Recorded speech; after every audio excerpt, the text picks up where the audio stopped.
Hello, friends! Welcome to another episode of r/Pro Revenge, where many of you come to get your daily dose of satisfaction. There's two stories in this one. The first is a great friend who absolutely wrecked someone's life and reputation for what they did to his friend. The second story is about a thief who tries to blackmail the person whom he stole from. I hope you stay for these two stories today and subscribe for future videos. This one's titled, High-Tech Revenge. There was this girl who used to be a bartender at my favorite local pub. I'll call her Nikki. I went there a lot and we gradually became friends. Apparently she wanted to date me at one time, but I was too oblivious to get the hints, but that's a whole different story. She had this guy who she was on and off with, who I'll call Tim, who was 15 years older than her and a total D-bag. He would do things like borrow money from her and never repay it, make constant jokes about her appearance, and get mad when she hung out with other guys, etc. She stopped coming into work for a while, and one of the other bartenders told me that she'd injured her foot, so I decided to give her a call. It turns out that she was in the hospital, so I went to visit her and brought her a pizza from this place we used to go to. Over the phone, she told me that she'd stepped on a piece of glass, but I knew the moment I saw her foot that this was a lie. It was a total mess, stitches everywhere, whole foot and calf were bruised, and there was even a tube coming out to drain the fluids. It was brutal to look at. We talked for a while, and I cheered her up a bit. I asked her to tell me what really happened, and she started crying, told me that Tim had thrown her out on his balcony over a stupid fight, and slammed her foot into the glass sliding door. It was broken in a whole bunch of places, and she had to have screws put in to hold it together. She then confessed that he had laid his hands on her numerous times in the past, and threatened to do more if she tried to leave him. This was not okay. Now, I should give you some background on myself at this point. I'm a big guy who's 6'7", 270 pounds, but in no way a tough guy. I've worked in programming and IT since I was in high school, and was working as an information security analyst for a nationwide internet service provider at the time. I had dabbled in some harmless hacking in the past, but nothing targeted or malicious. Well, now, I had a target, and I was feeling malicious. I knew where Tim lived, having dropped Nikki off there a couple of times, and I knew his Wi-Fi password used WEP encryption. WPA and WPA2 are now completely standard and are fairly secure, whereas WEP I can crack my way into in a matter of minutes using software. I parked near his apartment complex and connected to his network. Now, I won't go too far into the details of what I did because it involves a lot of lingo that not many would be able to follow, but I then used a Greasemonkey script called Cookie Injector to insert the cookies into a Firefox browser session on my laptop. This resulted in me being logged into his Facebook, email, and online poker accounts from my laptop. I logged into his Facebook account and then made a post with a picture of Nikki's messed up foot, and then the caption that said, "This is what happens when I get angry." I tagged his mother, sister, boss, and a bunch of his friends and coworkers, and in a matter of moments, I received notifications of people commenting on the picture saying how horrible this is, what scum he was, and why Tim would even show this. My work is done.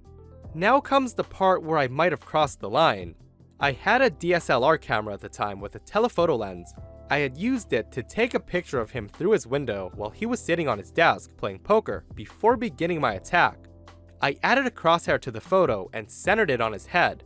I then emailed it to him from himself with the text that said, "The next time you hurt her or put your hands on her, I'll make you beg for your life." It sounded a lot less cringy at the time. Now, to me, this had meant to scare him a little, maybe get him in trouble with the people he cared about, nothing more.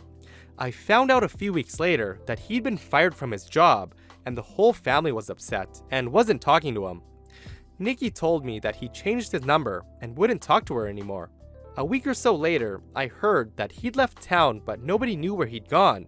I know what I did was probably a little too extreme, but I gotta say, I'm not the least bit sorry. I give OP a standing ovation for this one. I'm glad Tim was exposed to his family and friends of what a shitty person he really is. I hope Nikki's leg is fully recovered.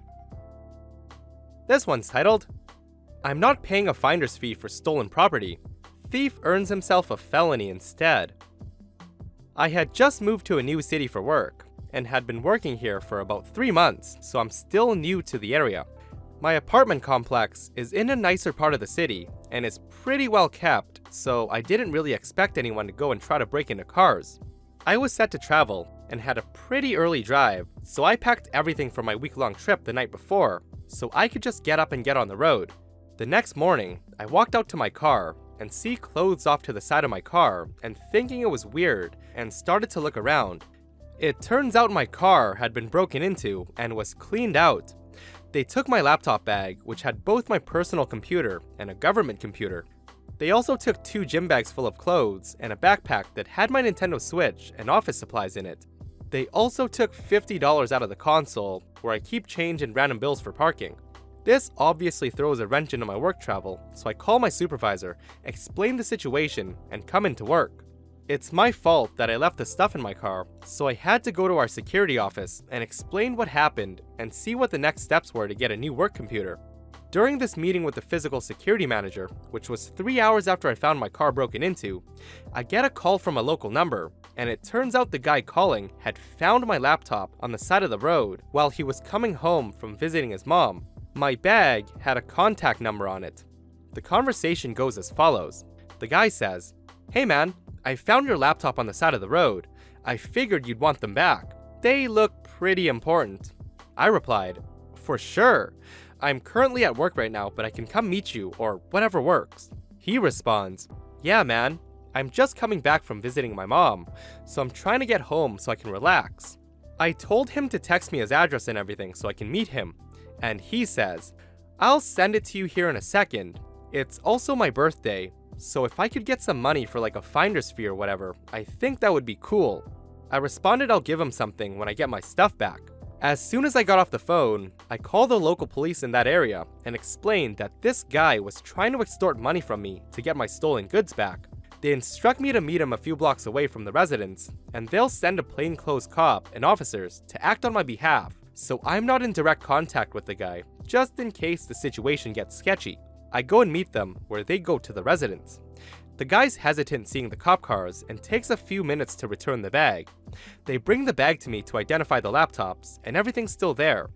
I accept the bag, and got my laptops and bag back. Easy enough. No more than 15 minutes later, this guy starts spam texting me and losing it. He's seething through the text messages on how I could get the police involved, how he was trying to be a good Samaritan, and how he should have thrown my bag into the garbage instead. So I did the normal thing and blocked the number. Now, I'm still missing everything else, including my Nintendo Switch, which was in a case with 7 games. I was originally going to take the loss on it, and take it as a stupid tax since it was impossible to get back. However, something didn't sit right with me with this guy, and I thought if he had it, he was gonna try to sell it quick. I went onto Facebook Marketplace and Craigslist, searching for a Switch for cheap around the same location as his house. Bingo! The ad read, $200, Nintendo Switch with 7 games and case, lightly used, no charger or dock, must be gone today. The location was enabled and was within 2 miles of his address. The phone number was the same, and the dock and charger were in my apartment. So I had a buddy of mine who lived in the next city over contact him, asking if he can hold on to it till tomorrow, since he wouldn't be in town until the next day, and would pay him $300 instead. The dude agrees, and also gets him to read off the 7 games that were there. This was to buy us more time so I could coordinate with the police. The next morning, I get everything together to make the case to the police to assist me with this. I get the police report, the Craigslist ad, the serial number from the Nintendo Switch, and the screenshots of the text messages between him and my buddy. I make my case, and the police agree to do the same thing as the day before, and meet me somewhere else to go over what the plan was. I meet them, go over to his address, and tell them exactly what was missing. These are different officers than the day before, and they recognize the address and the name. We found out that this guy is known for this stuff and is currently on probation, so we came up with a plan where my buddy would call us on his work phone so we can hear the conversation and call him on his regular phone to see what's going on. The police use a plane car to go to this meetup spot and pretended to be my buddy and scoop the guy up and get him to cough up the rest of the stolen goods. They were able to recover all of my items, including all my clothes and bags. He ends up going to jail and earns a new felony on his record for receiving stolen property.